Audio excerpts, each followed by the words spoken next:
कैसे है बाबू लोग। बच्चा मैं अक्षर सोनी उमा क्लासेस रांची झारखंड से आप लोगों के लिए मैथ की क्लास लेकर आया हूँ। बाबू पिछला क्लास एपी जीपी का क्लास 1 में हम लोग एपी के बारे में टोटल फंक्शन टोटल फॉर्मूला के बारे में जाने थे। उस समय हमने आपको बताया था कि हम लोग इसका क्लास 2 भी करेंगे जो कि हमारा जीपी पे बेस्ड होगा।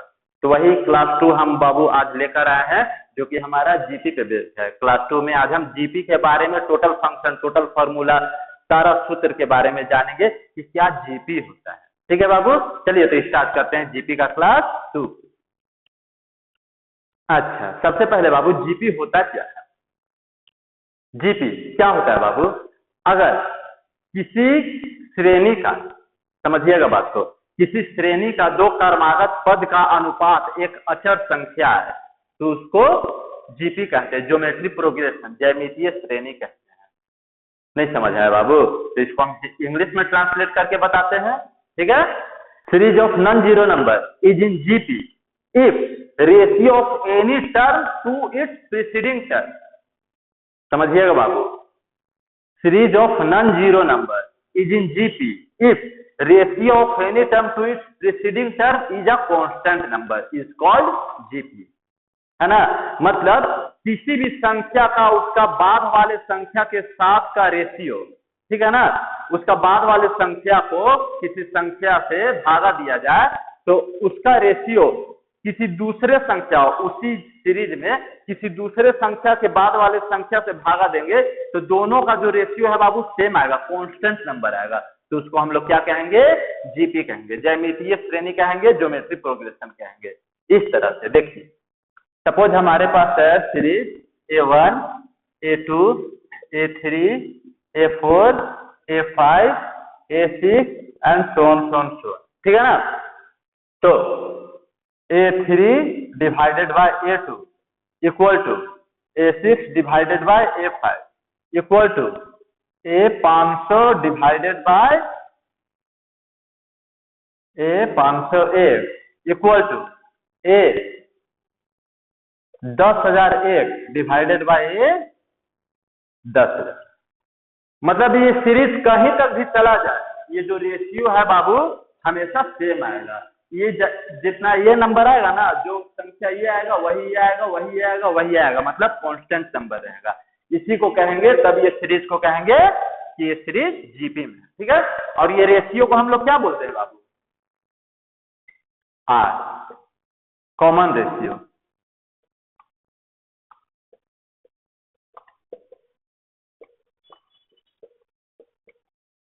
सार्वनुपात। ठीक है बाबू। हाँ, तो जैसे कि एपी में हम लोग का एन पद निकालने के लिए फॉर्मूला होता था n equal to a plus n minus 1 into d. उसी तरह तो यहाँ पे भी कुछ फॉर्मूला होगा बाबू, एन का होगा ना। एन पद निकालने के लिए क्या फॉर्मूला होगा इसका। सपोज बाबू हमारे पास है A2, ठीक है। तो A2, A1 में हम लोग क्या करेंगे कि A2 हमको मिलेगा, बात को पकड़िएगा। A1 में अगर हम लोग R मल्टीप्लाई कर देंगे तो A2 हम लोग को मिलेगा बाबू, मिलेगा। हाँ, क्योंकि ये R जो है कॉमन रेशियो है, तो जो कॉमन रेशियो है हमें हर जगह तो सेम होगा, उसी को हम लोग फर्स्ट टर्म में मल्टीप्लाई करेंगे तो सेकंड टर्म मिल जाएगा, सेकंड टर्म में मल्टीप्लाई करेंगे तो थर्ड टर्म मिल जाएगा, थर्ड में मल्टीप्लाई करेंगे तो फोर्थ टर्म मिल जाएगा, मिल जाएगा। हाँ, वेरी गुड। तो ये A1 बाबू A हो गया R, ठीक है। अब R को हम लोग 2 - 1 लिख सकते हैं ना, R ही आएगा। हाँ, अब A3 क्या हो जाएगा, A फर्स्ट टर्म में हम लोग R को कितना बार मल्टीप्लाई करेंगे तो A3 मिलेगा, सेकंड टर्म में तो एक बार करेंगे, फर्स्ट टर्म में 2 बार, बिल्कुल सही। तो R स्क्वायर से मल्टीप्लाई कर देंगे तो थर्ड टर्म मिल जाएगा। हाँ, AR3 - 1 लिख सकते हैं। A4 क्या लिख सकते हैं इसको, थर्ड टर्म में 2 बार मल्टीप्लाई किया तो फोर्थ टर्म में कितना बार करेंगे, गुड, 3 बार, AR3। तो क्या लिखेंगे, AR4 - 1। ये पैटर्न को आप पकड़ रहे हैं बाबू, पकड़ रहे हैं ना। यहाँ 2 है तो यहाँ भी 2 - 1, यहाँ 3 है तो यहाँ भी 3 है, यहाँ 4 है तो यहाँ भी 4 है, 1 सब में आ रहा है, 1 कांस्टेंट है। तो एनवा पद के लिए हम लोग क्या लिख सकते हैं, n equal to ARN minus 1। लिख सकते हैं ना बाबू? हाँ, तो n पद निकालने के लिए, n टर्म निकालने के लिए हम इसी फॉर्मूला का यूज करेंगे, an equal to ARN minus 1, जहां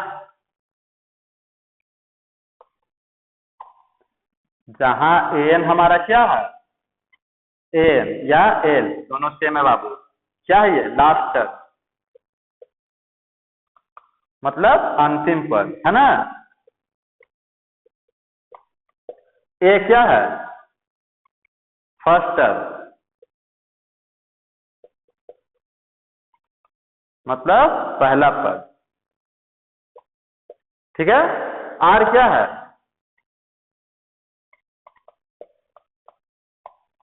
कॉमन रेशियो, मीन कार्बन अनुपात।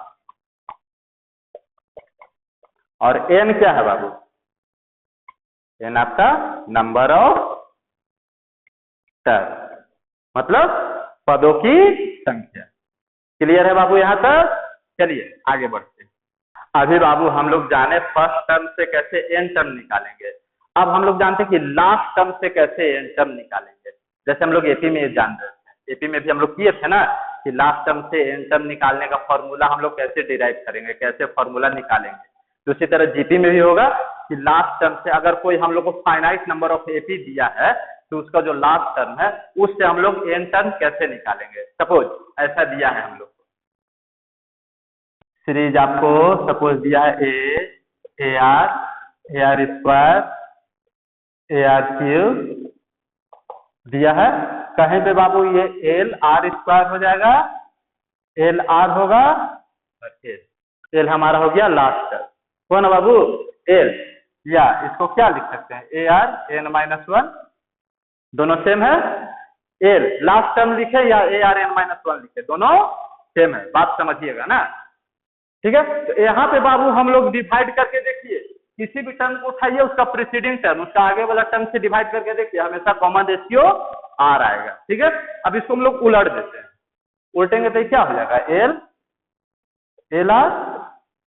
LR स्क्वायर जाएगा AR स्क्वायर AR आ जाएगा।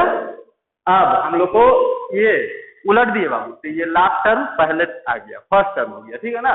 तब बोल रहे लास्ट टर्म से हम लोग को कहीं कोई हम लोग को संख्या दिया हुआ है, कोई नंबर दिया हुआ है, बोल रहे कि लास्ट टर्म से वो संख्या कितना पद पे है, मतलब n उसका nth टर्म निकालना है कि वो उसका nth टर्म क्या होगा। कैसे निकालेंगे, क्या निकालते थे बाबू हम लोग? n का फॉर्मूला क्या होता था? ARN माइनस 1 होता था ना बाबू फर्स्ट टर्म से निकालने के लिए। अब लास्ट टर्म से n term from n last term, ठीक है। तब यहाँ पे बाबू हम लोग का a क्या हो जाएगा? फर्स्ट टर्म, ये l हो जाएगा, l से स्टार्ट है। कॉमन रेशियो बाबू यहाँ पे देख लीजिए, किसी भी नंबर को लीजिए, किसी भी टर्म को उसका प्रीसीडिंग टर्म से डिवाइड देकर देख लीजिए, कॉमन रेशियो आपका आने वाला है 1/r करके आप देख लीजिए, ठीक है। और n minus 1 that's your formula, ठीक है। n terms from last digit l 1/r n minus 1, यही आपका फॉर्मूला होगा बाबू, ठीक है। अब हम देखिए, आपको हम ये डिवाइड करके दिखा देते हैं, यही दोनों को उठाते हैं, ठीक है ना। ये हो गया, ये टर्म है, ये इसका प्रीसीडिंग टर्म है, AR स्क्वायर गया स्क्वायर गया, क्या बच गया? ऊपर 1 नीचे आ गया ना 1/r। तो कहीं का भी यहाँ का भी लेकर के देखिएगा 1/r ही आपका आने वाला है, ठीक है बाबू। क्लियर है? चलिए आगे बढ़ते हैं, यहाँ तक समझ आ गया बाबू। अब मान के चलिए बाबू कोई 3 नंबर हम लोग को दिया है, ठीक है ना, सपोज ABC दिया हुआ है। अब बोल रहा है कि इसको चेक कीजिए, जांच कीजिए कि ये नंबर AP में है कि नहीं है। कैसे जांच करेंगे? सपोज आपके पास 3 नंबर है ABC, ये दिया है, कह रहा है कि AP में है, सॉरी ये GP में है कि नहीं है, इसको जांच करके बताइए। कैसे करेंगे? प्रीसीडिंग टर्म से, प्रीसीडिंग नंबर से उसका पहले वाला नंबर को डिवाइड दे देते हैं, तब D/A कर देते हैं और C/A डी कर देते हैं। ऐसे ना करके हम लोग कॉमन रेशियो निकालते हैं बाबू। तो कॉमन रेशियो क्या होता है? कांस्टेंट होता है। Very good. तो ये दोनों इक्वल होना चाहिए। जब ये इक्वल होगा तब कहेंगे हम लोग कि ये तीनों नंबर जीपी में है। अब देखिए बाबू, यहाँ पे सपोज हम लोग को दिया है बी दिया है, सी दिया है, अब कह रहा है ए निकालने के लिए, तो कैसे निकालेंगे? तो बाबू क्रॉस मल्टीप्लाई कर देंगे। यहाँ पे हम लोग को क्या मिल जा रहा है? बी स्क्वायर ए इंटू सी मिला ना बाबू। तो यहाँ पे हम लोग को कोई दो नंबर दिया रहेगा तो तीसरा नंबर निकल जाएगा ना, इसी फॉर्मूला से तीसरा नंबर निकलेगा बाबू, ध्यान रखिएगा। ठीक है। अब मान के चलिए बाबू, हम लोग के पास क्वेश्चन दिया हुआ है कि product of three number which is in GP is equal to 64, 121 या कुछ भी, मतलब तीन नंबर का गुणनखंड बाबू 64 है या 121 है या 84 है या कुछ भी है। ठीक है ना। तो वो तीनों नंबर कौन सा होगा निकालने का है। तो तीनों नंबर हम लोग को खुद से बाबू लेट करना पड़ेगा, मानना पड़ेगा। तो क्या मानेंगे? जैसे एपी में हम लोग मानते थे 3 नंबर 4 नंबर 5 नंबर तक माने हैं ना एपी में, उसी तरह जीपी में भी हम लोग को 3 4 5 सब नंबर को मानना पड़ेगा। तो क्या मान सकते हैं? 3 नंबर ऑफ जीपी क्या ले सकते हैं बाबू? A by R, A and A R. ठीक है। इसको लेने को आप ए आर और ए आर स्क्वायर भी ले सकते थे, यहाँ से स्टार्ट कर सकते थे, आगे जा सकते थे, लेकिन प्रोसेस थोड़ा सा लेंदी जाता है। बस जो बताएं उसको लीजिए बाबू, हल आपका, सॉल्यूशन आपका बड़ा इजीली निकलेगा। ठीक है ना। ये 3 नंबर ऑफ जीपी ऐसे हम लोग देंगे। ठीक है। 4 नंबर,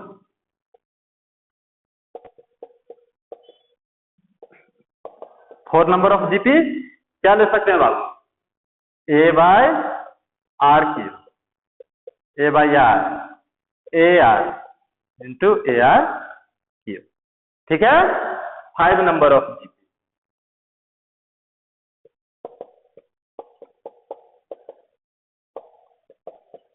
क्या लेंगे? 5 number A by R square, A R, A R और ए आर स्क्वायर, ये 5 नंबर ऑफ जीपी हो जाएगा बाबू। ठीक है। अब अर्थमेटिकल मीन हम लोग निकालते थे बाबू, 2 नंबर का अर्थमेटिकल मीन, दोनों को ऐड करके 2 से डिवाइड कर देते थे। उसी तरह यहाँ पे ज्योमेट्रिकल मीन भी निकलता है। ज्योमेट्रिकल मीन कैसे निकालते हैं? यानी 2 नंबर कैसे निकालेंगे? देखिए ऐसे,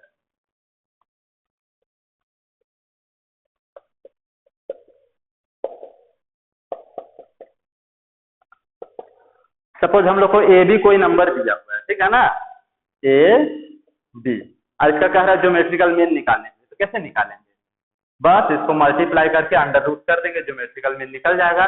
सपोज हम लोग को नंबर दिया गया है बाबू 2 और 8, बोला इसका ज्योमेट्रिकल मीन निकालने के लिए, तो रूट अंडर 2 इंटू 8 क्या आ जाएगा हमारे पास?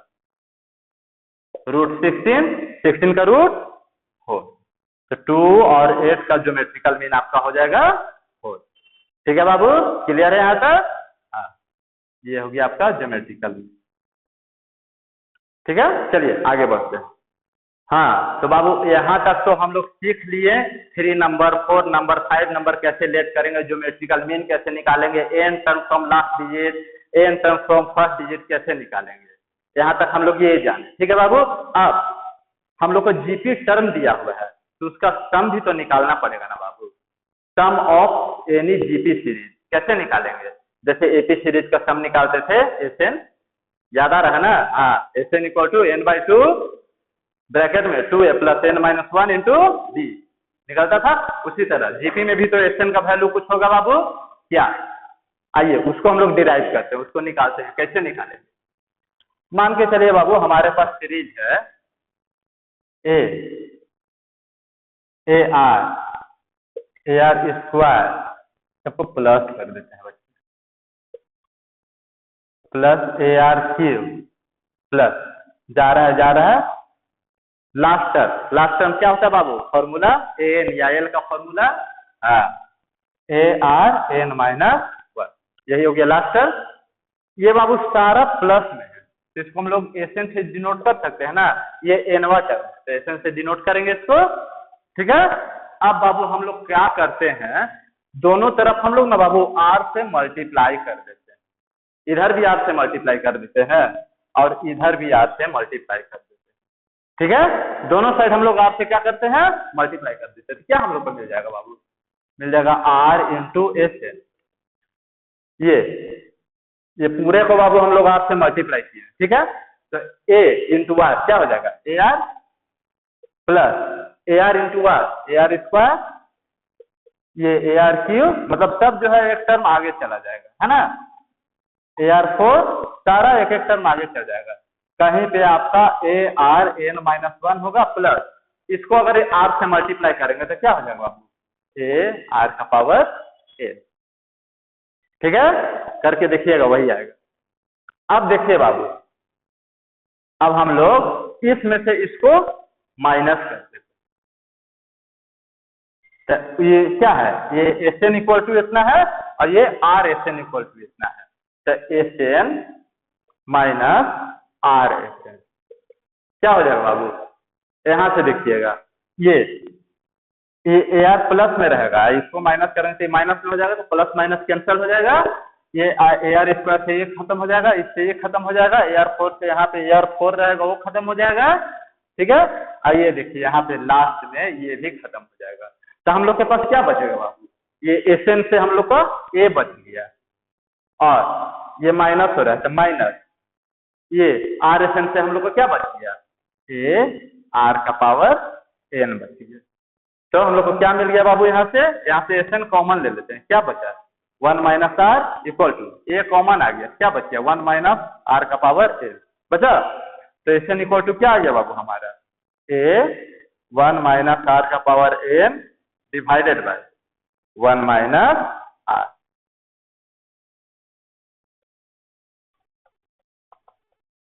सम of all term in GP. ठीक है बाबू, sum of term in GP from N term. Sum हम लोग को निकालने का हैगा, जीपी का सम निकालने के लिए बोलेगा एनवा टर्म तक, तो हम लोग इस फॉर्मूला का यूज करेंगे। ठीक है, बट यहाँ पे एक बात ध्यान रखिए बाबू, आर जो है ना वन के इक्वल नहीं है, याद रखिएगा। ठीक है, अब आर वन के इक्वल होगा तब ये फॉर्मूला में क्या अंतर आएगा, क्या डिफरेंस आएगा, आइए देखते हैं। अब बाबू आर वन के equal, if r equal to one, ठीक है, तो हम लोग का एस एन क्या हो जाएगा, ए आर के जगह पे वन हो जाएगा, ए आर स्क्वायर के जगह पे भी वन का ही स्क्वायर होगा, वन का पावर चाहे जितना भी रहे वन ही होता है ना बाबू, प्लस। ठीक है, ए आर क्यू के जगह पे भी वन का क्यूब होगा तो वन का क्यूब वन ही होगा। ठीक है, मतलब वन का जो भी पावर रहे वन ही होगा बाबू। A are N minus one, R के जगह पे वन है तो वन का पावर एन माइनस वन क्या होगा, वन ही होगा। और ये कौन सा टर्म है, nth टर्म है।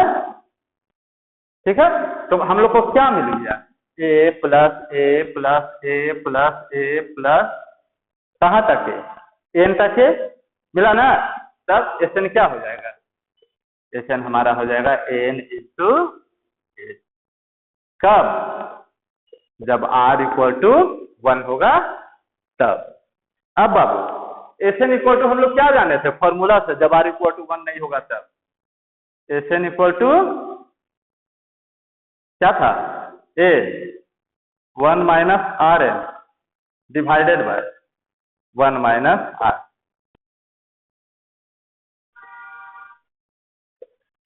ये जाने थे बाबू, है ना। अब बाबू हमको कह रहा है कि ये एस एन वाला जो फॉर्मूला है इसको last term L, last term L होता है ना बाबू, एल से डिनोट करते हैं ना, उस टर्म में इसको डिराइव कीजिए, उस टर्म में इसको लाइए, ला करके दिखाइए कैसे आएगा, दिमाग लगाइए कैसे आएगा, आइए देखते हैं। हम लोग लिख देंगे बाबू एस एन इक्वल टू, ए से अंदर वाले को मल्टीप्लाई कर देंगे, ए माइनस ए आर का पावर एन डिवाइडेड बाई, तो सेम रह जाएगा वन माइनस आर। ठीक है, अब हम लोग इसको ऐसे लिख सकते हैं बाबू, S N equal to A minus A R का पावर एन माइनस वन। अगर आर का पावर एन माइनस वन लिखेंगे बाबू तो यार को आर से मल्टीप्लाई कर देंगे तो ये वापस कन्वर्ट होकर के आर एन में आ जाएगा।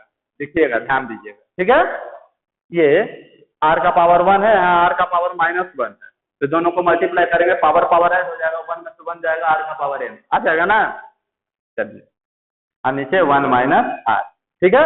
तो ये बाबू किसका फॉर्मूला होता है, a are N minus 1, very good, l का। तो एस एन हमारा यहाँ से क्या आ गया, ए माइनस, इसके जगह हम लोग एल लिख सकते हैं, इंटू आर 1 माइनस आर, आ गया ना बाबू। लास्ट टर्म में इसको हम लोग ले आए ना, लास्ट टर्म में कन्वर्ट कर दिए ना। तो इस तरह से बाबू हम लोग जो है जीपी को,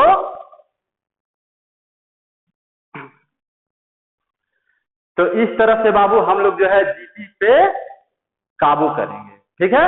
ये सारा फॉर्मूला हम आपको बताए बाबू, सारा डिराइव करके बताएं, बस फॉर्मूला याद रखिएगा बाबू, जीपी का क्वेश्चन जो है ना इजीली बनेगा, समझ गया ना। अब जो ट्रिक बताया ना बाबू, ट्रिक को एकदम दिमाग में रखिएगा, समझ गया। चलिए बाबू, वीडियो अच्छा लगा हो फॉलो कीजिए, लाइक कीजिए। हमारा अगला वीडियो हम जो है जीपी का क्वेश्चन आंसर पे लाएंगे, जीपी का कुछ क्वेश्चन हम सॉल्व करेंगे, आपको बताएंगे, ठीक है। तो चैनल के साथ बाबू बने रहिए, और हम चैनल को आपको और वीडियो को मजेदार करने का हम कोशिश करेंगे कि हम वीडियो को और मजेदार बनाएं और ट्रिकी बनाएं, ताकि आपको और ज्यादा अच्छा से समझ में आए। चलिए बाबू, मिलते हैं अगले क्लास में।